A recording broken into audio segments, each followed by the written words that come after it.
наш переходник на двое наушников. И сейчас мы попробуем, действительно ли они работают так, как надо.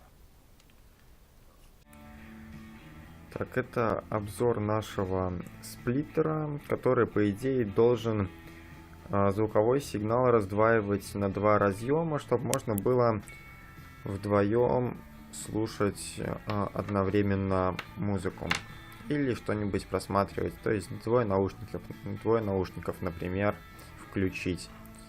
Сейчас проверим, как он у нас работает.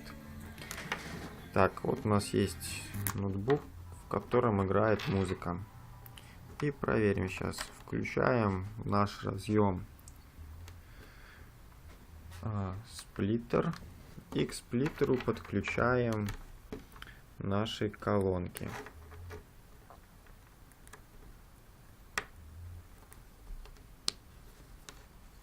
И в итоге у нас тишина, ничего не играет. Попробуем второй.